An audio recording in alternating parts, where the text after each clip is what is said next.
السلام علیکم ورحمۃ اللہ وبرکاتہ. نحمده ونصلي على رسوله الكريم اما بعد فاعوذ بالله من الشيطان الرجيم بسم الله الرحمن الرحيم رب اشرح لي صدري ويسر لي امري واحلل عقدة من لساني يفقهوا قولي. یہ بتائیے کہ حدیث کس نے یاد کی؟ شکریہ. کس نے یاد نہیں کی؟ کیا وجہ تھی؟ کیا ہوا تھا؟ اچھا ایبسنٹ تھی. اچھا اگر ایبسنٹ ہو تو کیا کرنا چاہیے؟ کسی سے پوچھ لینا چاہیے کہ آج کیا کیا ہوا اور اس کام کو مکمل کر لینا چاہیے. ٹھیک ہے نا؟ کوئی اور؟ دیکھیے دین اور دنیا میرے نزدیک اسی طرح ضروری ہے جیسے چلنے کے لیے دو قدم. بہت سے لوگ پوچھتے ہیں دین کا علم زیادہ ضروری ہے یا دنیا کا زیادہ ضروری ہے؟ تو آپ کیا کہیں گے؟ دونوں ہی ضروری. جب تک آپ دنیا میں ہیں تو دنیا میں رہنے کے لیے آپ کو دنیا کا علم چاہیے صحیح طور پہ اچھے طریقے. کسی بھی کام کو اگر آپ کرتے ہیں اور آپ کو کرنے کا طریقہ نہیں آتا تو کام کرنا مشکل ہے. اگر دنیا میں رہنے کا سلیقہ آپ کو نہیں آتا تو آپ کے لیے زندگی دوبھر ہے. آپ اپنے اوپر بھی بوجھ ہیں اور دوسروں پہ بھی ایک بوجھ ہے. وہ بھی آنا چاہیے. اور اسی طرح دین، تو دین سیکھنا بھی بہت ضروری ہے کیونکہ اگر نہیں تو پھر آگے بہت مشکل ہو سکتی ہے. ہاں ہم یہ کہہ سکتے ہیں کہ دین دایاں قدم اور دنیا بایاں قدم، ایک پہلے اٹھایا جاتا ہے ایک بعد میں اٹھایا جاتا ہے، لیکن دونوں پاؤں کے بغیر ایک پاؤں سے چلنا جو ہے وہ بہت مشکل کام ہے. اور ایک پاؤں سے چلنے والے گر بھی سکتے ہیں، تو ایک پاؤں سے نہیں چلے. تو اگر کوئی دنیاوی امتحان ہو تو بھی اپنے دینی تقاضے، اب فرض نماز ہے جیسے اس کو پورا کرتے ہیں، اسی طرح علم حاصل کرنا، جب آپ نے ایک کورس میں داخلہ لے لیا وہ فرض کے درجے میں آ گیا تو اس کو بھی ساتھ ساتھ لے کے چلنا. اگر ہاں کسی دن اوپر نیچے ہو گیا تو اللہ نے ویکینڈ دیا، اس دن اپنا جو بھی چھٹ گیا، دنیا کا چھٹ گیا تو وہ پورا کر لیں، ویکینڈ پہ دین کا چھٹ گیا تو وہ پورا کر لیں. سمجھ آ گئی بات کیا کہی میں نے؟ سب کو آ گئی؟ جی چلیے سنائے گا کون؟ عن عبد الله بن عمر رضی اللہ عنہما عن النبی صلی اللہ علیہ وسلم قال الظلم ظلمات یوم القیامہ رواہ البخاری کتاب المظالم. گڈ، احسنتی. نیکسٹ. عن عبد الله بن عمر رضی اللہ عنہما عن النبی صلی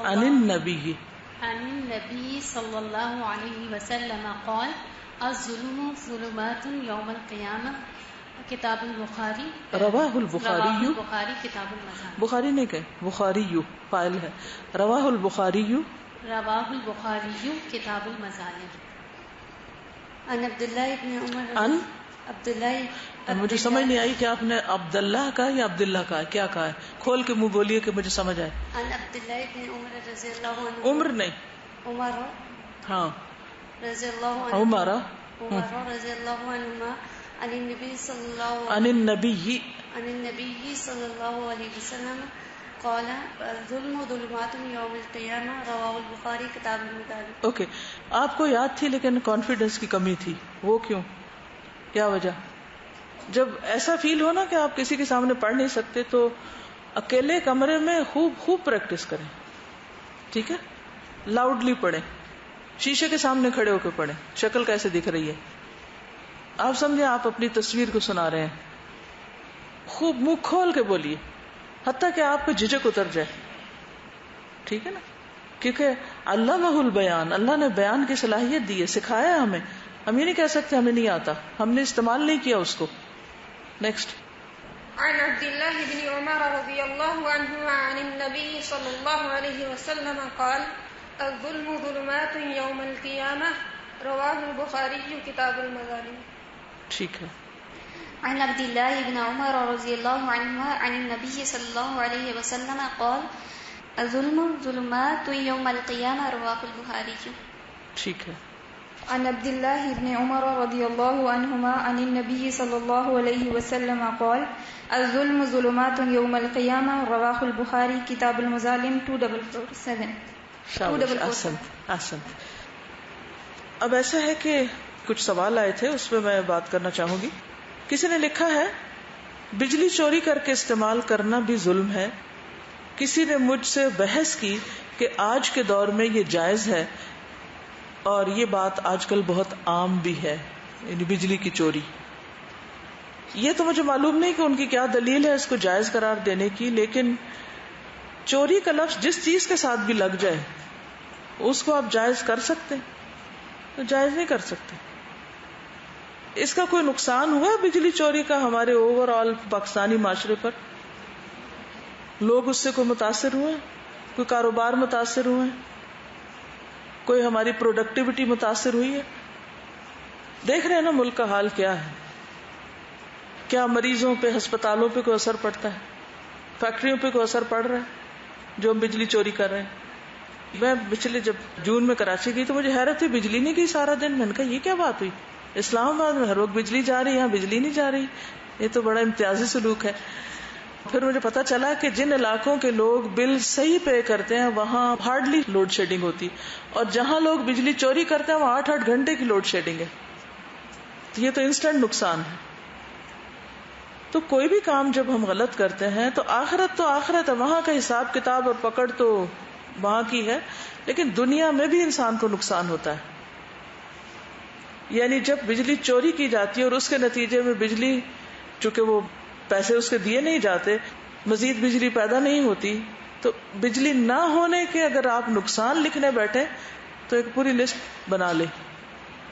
ہو سکتا ہے کئی لوگ بجلی نہ ہونے کی وجہ سے، دوا بر وقت نہ ملنے کی وجہ سے، ایمرجنسی میں ہوتے ہوئے بر وقت علاج نہ ہونے کی وجہ سے جان سے ہاتھ دھو بیٹھے ہوں.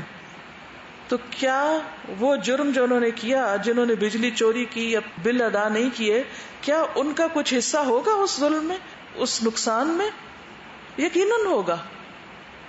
جب ہم اچھا کرتے ہیں تو بھی ہم کچھ نہ کچھ کنٹریبیوٹ کر رہے ہوتے ہیں ایک بڑے دائرہ کار میں، اور جب ہم غلط کر رہے ہوتے ہیں تو وہ بھی کہیں نہ کہیں جا کے ہم کنٹریبیوٹ کر رہے ہوتے ہیں.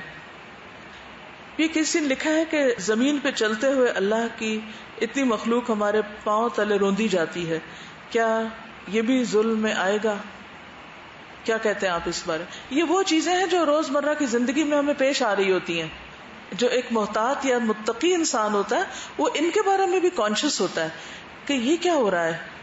اب جیسے سلیمان علیہ السلام کا لشکر جا رہا تھا تو کیا ہوا، ایک چونٹی نے کہا اپنے بلوں میں چلی جاؤ، لشکر آ رہا ہے، روندی جاؤ گی، تو چلی گئی. تو بعض اوقات ایسا ہوتا ہے کہ ہماری کیئرلیسنس کی وجہ سے یا ہمارے بے احتیاطی کی وجہ سے اللہ کی یہ مخلوق جو اپنے کسی کام میں لگی ہوئی ہے اس پر بھی زد پڑ دی. کبھی کبھار لا علمی میں تو کچھ ہو جانا اور بات ہے، لیکن جہاں جانتے بوجھتے ہوئے کہ یہاں پر کوئی بھی مخلوق ہے اس کو تکلیف دینا وہ درست نہیں ہے. ہاں اچھا، سوال یہ پیدا ہوتا ہے کہ ایسا ہوتا کیوں ہے؟ مطلب چونٹیاں ہیں تو وہ کیوں بعض اوقات کسی خاص جگہ پر جمع ہو جاتی ہیں یا ان جگہوں پر آ جا رہی ہوتی ہیں، جیسے گھر میں ہی مثلاً یا کسی بھی جگہ پر؟ کیا وجہ ہوتی؟ کس چیز کا سمبل ہے، کس چیز کی علامت؟ وہاں ان کا رزق ہوتا ہے تو وہ آپ نے رزق وہاں ڈال رکھا ہوتا ہے نا.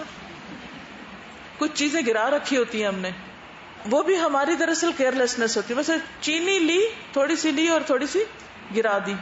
اسی طرح کوئی بھی کھانے کی چیز ڈالی، آدھی گرائی. اچھا، گرانے کے بعد بھی ہمارے عقل کام نہیں کرتی کہ اسے صاف کر دیں. اپنا گرایا ہوا لوگ خود صاف نہیں کرتے. اچھا چلو، کھانا کھایا، جھاڑی اپنی جھولی اور اٹھ گئے. مثلا کہیں راستے میں کھا رہے ہیں کچھ، اب مثلاً وہاں پر آپ جھاڑ کے اٹھ گئے، وہاں چوٹیاں مٹیاں آگے سے کچھ اور لوگ آگے، وہ آ کے وہیں بیٹھ گئے، اور وہاں ظاہر ہے کس طرح کی چیزیں گھوم پھر رہی ہوں گی، ان کو آپ اپنے پاؤں سے روندیں گے.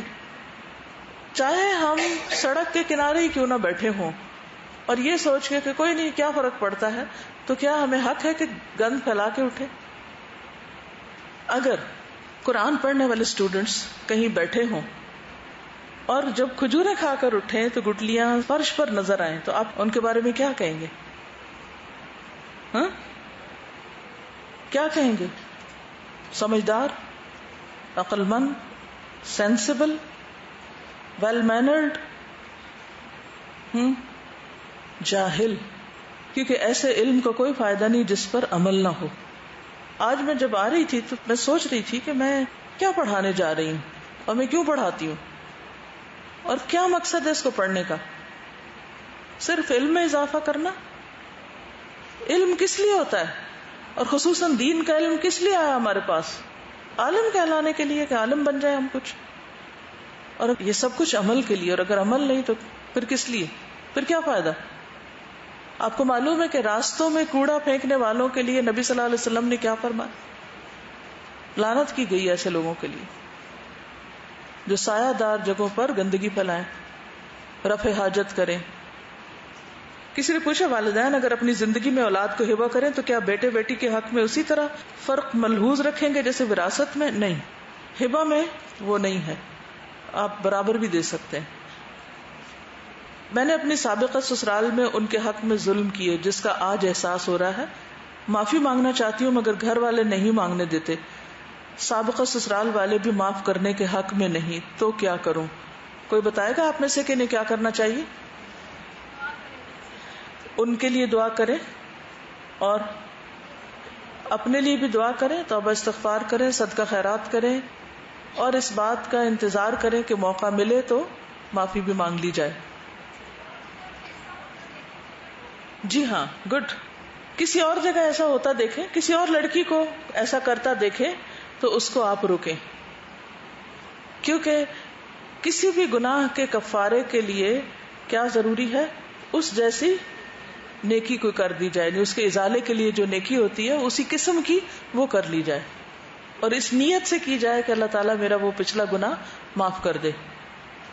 یہ کسی نے لکھا ہے کیا یہ ظلم میں آئے گا کچھ لوگ پہلی صف میں کھڑے ہوں, وہ اپنی بکس رکھنے کے لیے آگے جائیں, پیچھے سے چند لوگ اور آ جائیں اور صف بند کر دیں, کیونکہ حکم ہے نا. اس میں بھی آپ پازیٹیو سوچ سکتے ہیں.